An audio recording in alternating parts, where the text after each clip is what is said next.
साल 1993 में एक गाना आया था, चोली के पीछे क्या है।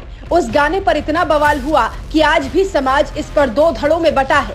एक वो है जो इसमें कुछ गलत नहीं मानता, दूसरा वो है जिसे ये सिर्फ गलत ही दिखता है।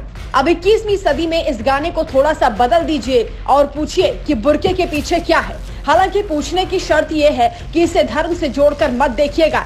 किसी गलत काम को अंजाम देने वाला किसी भी धर्म का हो सकता है। हम आपको आज यही बताने वाले हैं कि बुर्के की आड़ में क्या क्या हो रहा है। ये रिपोर्ट देखकर आपकी आंखें खुली की खुली रह जाएंगी। आप जिस बुर्के को मात्र एक धर्म विशेष का पोशाक समझते हैं, वो किस कदर अपराध में मददगार साबित हो रहा है, सुनकर आप भी सन्न रह जाएंगे। सबसे पहले बुर्के की वो कहानी सुनिए जो बिल्कुल आपके घर पहुंचने वाली सब्जी की तरह फ्रेश है। मतलब खबर बिल्कुल नई है। कर्नाटक के मंगलुरु एयरपोर्ट पर बुर्का पहनी एक महिला जैसे ही पहुंची, कस्टम के अधिकारियों को शक हो गया, क्योंकि उस महिला के बुर्के में जो बटन था वो कोई साधारण बटन नहीं था। कहते हैं चोर कितना भी शातिर हो, उसको कोई ना कोई उससे तेज पुलिस वाला मिल ही जाता है। इस महिला के साथ भी ऐसा ही हुआ। शक के आधार पर महिला की तलाशी ली गई तो डिजाइनदार बटन से जो बरामद हुआ उसे सुनकर आपके होश उड़ जाएंगे। बिल्कुल 24 कैरेट वाला शुद्ध सोना, जिसकी कीमत 5.5 लाख रुपए है, वो महिला के पास से बरामद किया गया और पुलिस ने उसे गिरफ्तार कर लिया है। वो दुबई से आ रही है।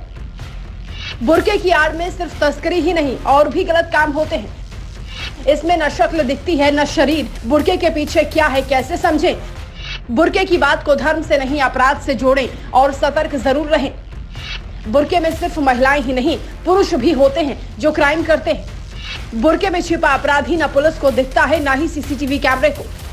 अपराध के बाद लगता है बुर्के में ना होता तो वो पकड़ में आ जाता। मुंह बांधने वाले डाकुओं से भी ज्यादा खतरनाक है बुर्के वाला क्राइम। हालांकि दुबई से आने वाले लोगों के लिए सोने की तस्करी कोई नया मामला नहीं है। वहां सोना भारत की तुलना में सस्ता मिलता है तो तस्करी भी खूब होती है। अब आपको दूसरी हैरान करने वाली बात बताते हैं जो बुर्के से ही जुड़ी है। बुर्का मतलब सिर्फ काला कपड़ा नहीं, डिजाइनदार बुर्के भी होते हैं और इसी डिजाइनदार बुर्के की मदद से एक यात्री ने सोने की तस्करी के बारे में सोचा, लेकिन हैदराबाद के अधिकारियों ने उसे धर दबोचा। इस वीडियो को ध्यान से देखिए कैसे डिजाइनदार बुर्के से मोतियों की शक्ल में गोल्ड निकाला जा रहा है। तस्करी के न जाने कितने तरीके तस्कर अपनाते हैं, लेकिन सारे नाकाम हो जाते हैं। बुर्के की आड़ में सिर्फ सोने की तस्करी ही नहीं होती, बल्कि बिहार जैसे शराबबंदी वाले राज्य में शराब की भी तस्करी आम बात है। तस्करी की बात छोड़िए, अभी कुछ दिनों पहले दिल्ली के जाफराबाद इलाके में एक बुर्के वाली महिला ने कैसे तहलका मचा दिया था, आपको याद होगा। बाद में पता चला कि वो गैंगस्टर नासिर की बहन है, जिसने एक दुकान के शटर पर ताबड़तोड़ फायरिंग की। इसमें किसी की जान नहीं गई, लेकिन वीडियो वायरल हुआ तो पुलिस ने उसे भी गिरफ्तार कर लिया। इस बुर्के की आड़ में अपराध की ऐसी न जाने कितनी कहानियां होंगी जिन्हें एक एक कर सुनाएं तो शायद शब्द कम पड़ जाएं। लेकिन आखिर में आपको एक और कहानी सुनाती हूं, जिसे सुनकर आप कहेंगे कि भला ऐसा कैसे हो सकता है। यूपी के बिजनौर में एक युवक बुर्के की आड़ में भोली भाली लड़कियों को परेशान कर रहा था। शुरू में तो लड़कियों ने कोई शिकायत नहीं की, लेकिन बाद में जब शिकायत की तो भीड़ ने पकड़ लिया। और जब बुर्का हटाया तो देखा कि ये तो एक मंचला है, जिसके लिए यूपी में एंटी रोमियो स्क्वाड पहले से ही ड्यूटी पर मुस्तैद है। भीड़ ने उस मंचले को मन भर पीटने के बाद पुलिस के हवाले कर दिया। लेकिन जिन लड़कियों को बुर्के की आड़ में उसने परेशान किया, उनके दिल में बुर्के के प्रति नफरत जरूर पैदा हो गई होगी।